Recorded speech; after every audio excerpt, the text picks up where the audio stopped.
Imagine this. A quiet boy sits alone in a small room. He watches a kettle on the fire. Steam rises. The lid shakes. Click. Click. Most people only see a kettle. But this boy sees something more. He sees power. He sees possibility.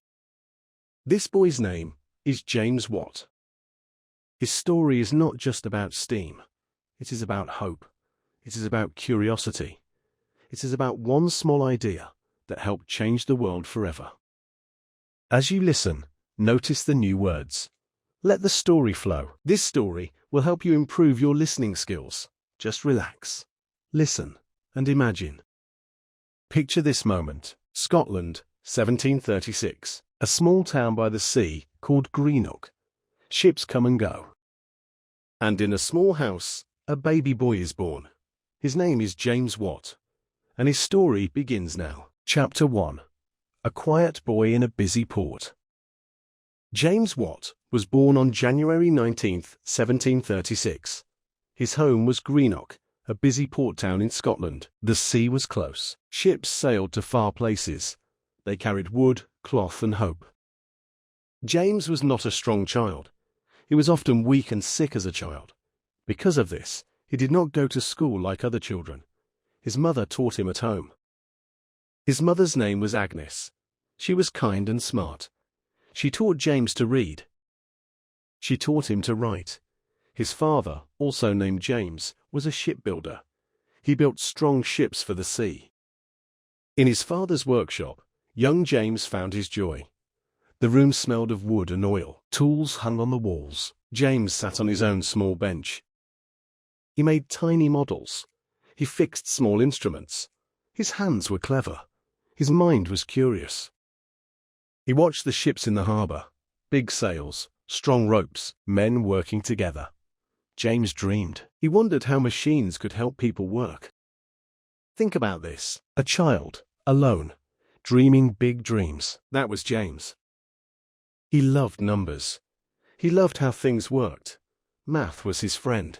Science was his adventure. But words were hard for him.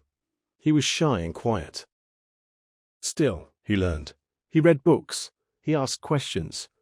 His father showed him how to measure wood, how to cut it straight, how to make things strong. James grew a little stronger, but he was still quiet, still thoughtful. He watched, he listened, he learned.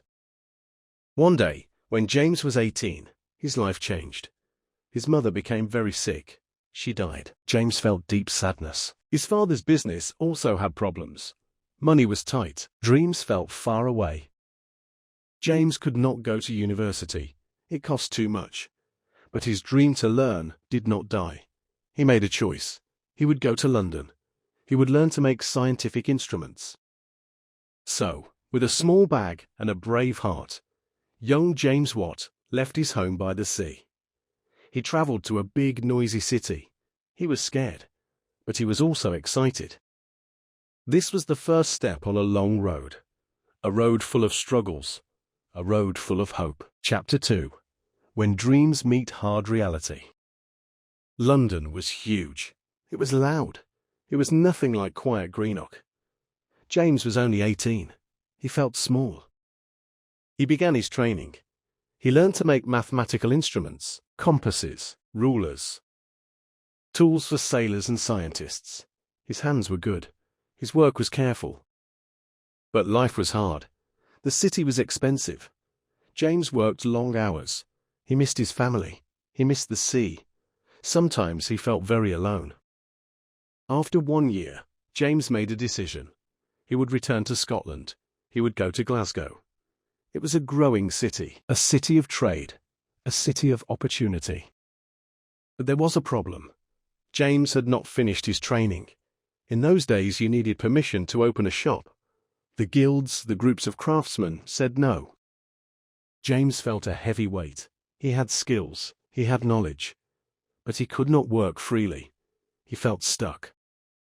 Think about this. You have a gift, but the world says, not yet. How do you feel? James did not give up. He found a small room. He did small jobs. He fixed things for people. Word spread. This young man was very good with his hands. Then, a lucky break came. The University of Glasgow received new astronomical instruments, but they were broken. They needed repair. The professors heard about James Watt. They asked for his help. James worked carefully. He fixed the instruments. The professors were impressed. They saw his talent. They saw his quiet intelligence. They offered him a place. He could open a small workshop inside the university. It was not a big shop, but it was a start. James said yes. Now, he had space. He had tools. He had smart people around him. Professors talked to him. Students asked him questions. James learned from them. He also taught them. He made friends. One friend was Adam Smith, who wrote about economics. Another friend was Joseph Black, a chemist. They talked about science. They talked about ideas. James felt alive. His mind was growing. But his heart still held a big question. How could machines work better? How could they help people? In 1759, a professor named John Robison talked to James. He had an idea. What if a carriage could move by steam? It was just a thought, but for James, it was a spark.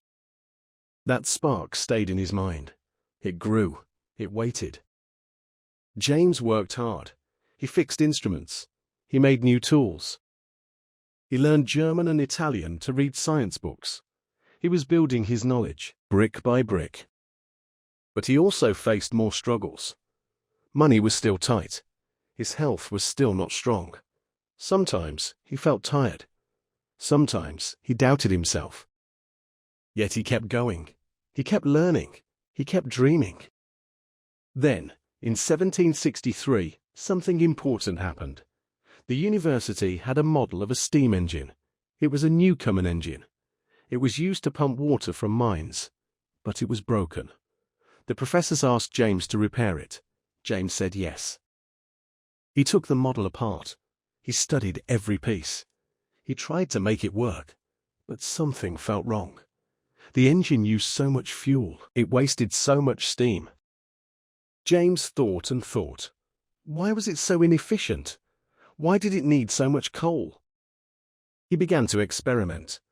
In his small workshop, he played with steam and water. He watched how steam moved, how it condensed, how it lost heat.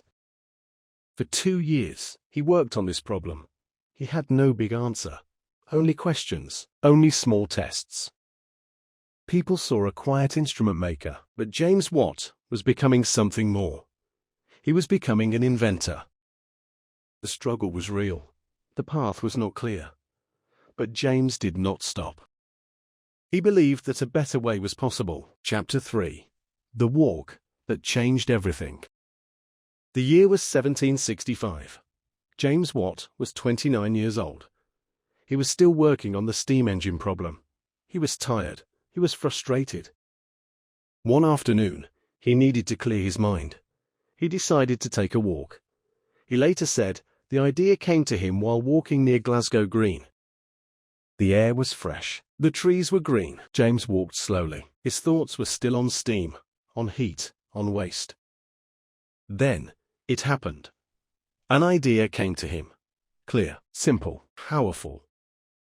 He later wrote about this moment. He said, "The idea came into my mind that as steam was a gas, it would rush into a vacuum." Picture this. James stops walking. His eyes widen. His heart beats faster. He understood the problem. The Newcomen engine heated and cooled the same cylinder. Every time, it wasted energy. It wasted steam. It wasted fuel.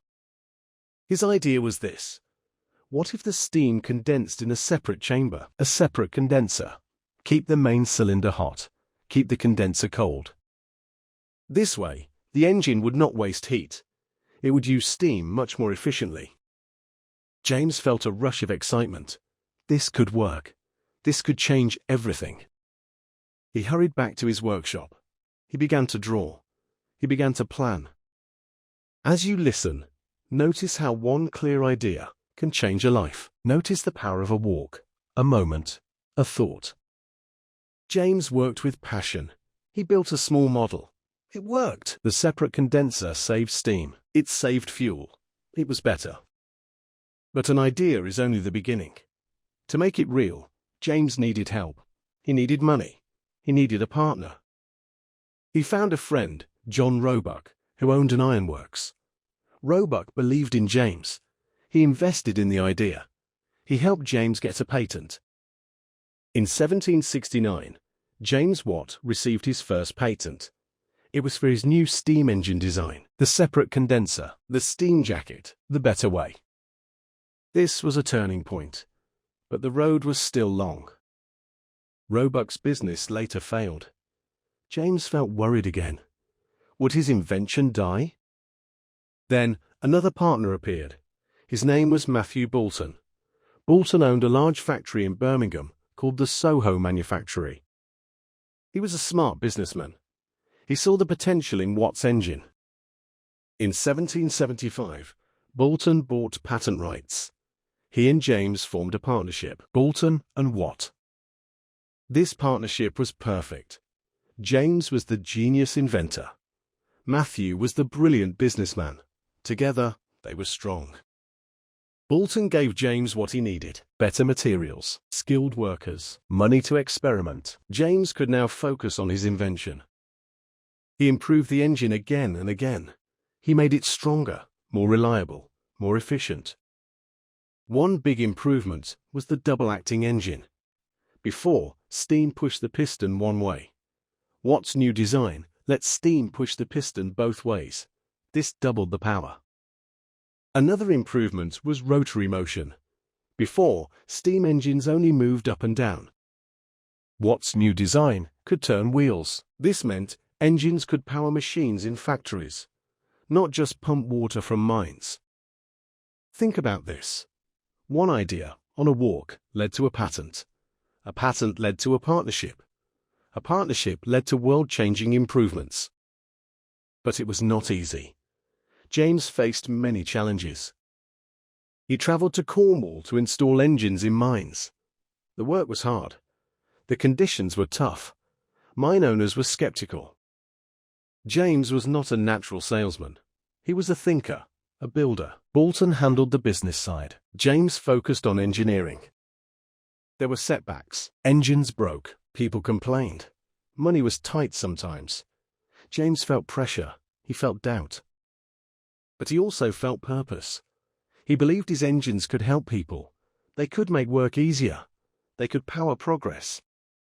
So, he kept working. He kept improving. He kept dreaming. The turning point was not one moment. It was a series of choices.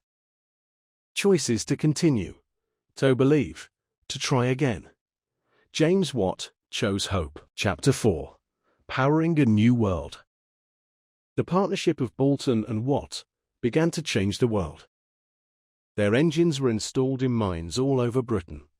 They pumped water faster and cheaper. Mine owners saved money. They bought more engines. Word spread. The Boulton and Watt engine was the best. Then, factories began to order engines. Cotton mills, paper mills, flour mills. The rotary motion meant engines could power looms, presses, and grinders. The Industrial Revolution was starting, and James Watt's engine was at its heart.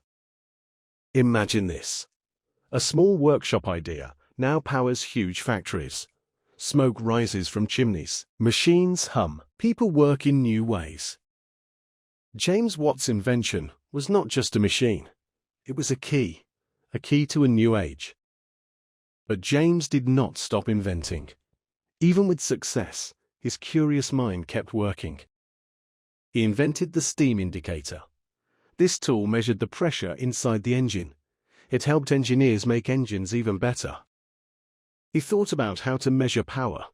Before, people used horses to do heavy work. James wanted a way to compare his engines to horses. So, he created the term horsepower. 1 horsepower meant the work one strong horse could do. This helped people understand engine power. Today, we still use this word. He also invented an early copying machine. In the 1780s, James wanted to copy his letters and drawings without tracing them by hand. His machine used special ink and pressure to make copies. It was like an early photocopier. Think about that. The grandfather of modern copying technology. James Watt's mind was always moving, always creating. By 1790, James was a wealthy man. His engines were everywhere, in mines, in mills, in waterworks, in canals. He had achieved so much. But he never forgot his early struggles. He never forgot the quiet boy in the workshop. In 1785, James Watt was elected a Fellow of the Royal Society. This was a great honor. It recognized their scientific contributions. Their partnership lasted 25 years. It was one of the most successful in history. When they retired, their sons continued the business. James officially retired in 1800. He was 64 years old. He had earned a rest.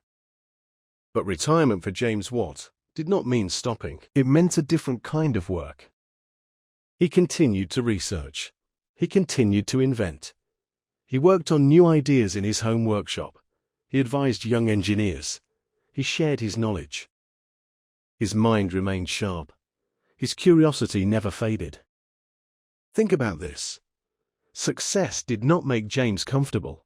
It made him more curious, more generous, more focused on learning. The world was changing because of his work.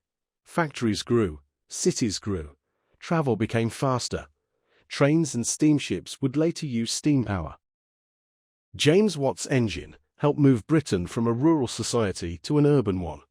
It helped create the modern world. But with progress comes responsibility. The new industries released more smoke and pollution. James could not have known the long-term effects. But today, we see both the benefits and the costs of industrialization. James Watt's story reminds us, invention is powerful. It can lift people up. It can also change the world in ways we cannot predict. That is why wisdom matters. That is why kindness matters. That is why we must use our gifts for good. Chapter 5. The Light That Never Fades. James Watt lived a long life. He was born in 1736. He died in 1819. He was 83 years old. He died at his home in Staffordshire, near Birmingham. He was surrounded by family. He was respected. He was loved. By the time of his death, his engines powered industries across the world. His name was known everywhere. But James Watt was not just an inventor. He was a person. He felt joy. He felt sorrow. He had hopes. He had fears. He knew failure. He knew doubt. He knew hard work. And he knew the power of never giving up. What can we learn from James Watt's life? First, listen to your curiosity. That quiet question in your mind? Follow it. James followed his question about steam. It led him to change the world. Second, embrace your struggles. James was often sick as a child. He faced money problems. He faced rejection. But he used these challenges to grow stronger. Your struggles can become your strength. Third, find your partners. James could not do it alone. He needed Bolton's business skill. He needed friends who believed in him. We all need support. Do not be afraid to ask for help. Fourth, keep learning. James never stopped. He learned languages. He read science books. He experimented until the end. Stay curious. Stay humble. Stay a student. Fifth, use your gifts for good. James wanted his engines to help people. He wanted to make work easier. Think about how your talents can serve others. As you listen, notice these lessons. They are simple, but they are powerful. James Watt's legacy is all around us. The word watt is now a unit of power. When you see a light bulb that says 60 watts, that is named for James Watt. Every time we use electricity, we touch his legacy. His idea of horsepower is still used for cars and machines. His copying machine idea led to modern photocopiers. His improvements to the steam engine started the Industrial Revolution. But his greatest legacy is not in machines. It is in mindset. James Watt showed us that one person with a curious mind and a brave heart can make a difference. He showed us that failure is not the end. It is part of the journey.